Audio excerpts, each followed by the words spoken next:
Establishing the foundation. The state of Florida has been without a IT agency for a number of years, and we need to do some foundational work that better positions us to actually do some really innovative, cool things later on down the line. It's really easy, in my opinion. Security, it used to be the no idea, and it's not no anymore. It's more about how you do something. The technology is there, and the ability to protect it and build a framework around it so that you can enable government to do those initiatives is really key, and it's capable. So it's really just establishing that foundation so that you know what to think about before you start to move into those areas.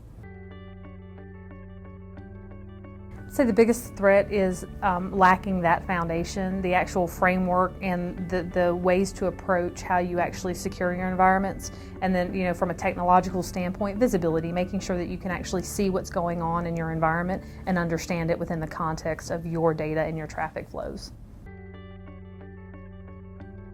Cybersecurity is a critical component of it. It's very important, and it's in the forefront of Jason's agendas and his initiatives. They all have a consideration for IT and cybersecurity, and I think it's interesting to think about how the cybersecurity term gets kind of tossed around, and there's a lot of confusion about what it really is. And cyber is the superset of all things that are information security, IT security, operational security, and if you even want to go into offensive security realm, it's kind of a blanket that encompasses it all. And so you have to think about the people, the process, and the technology, and then it's a fine thread that goes through everything we do.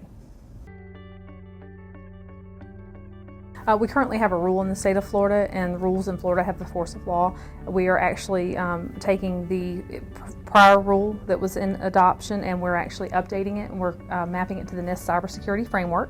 And so with that, it has, basically you look at a framework as a skeleton. And so we establish the skeleton. These are the things you need to think about and the things you need to consider. And then we're going to work on populating and filling in the framework, and that would be actual process and practice guidance documents, and then training and artifacts to help all the state agencies actually go forth and implement the framework.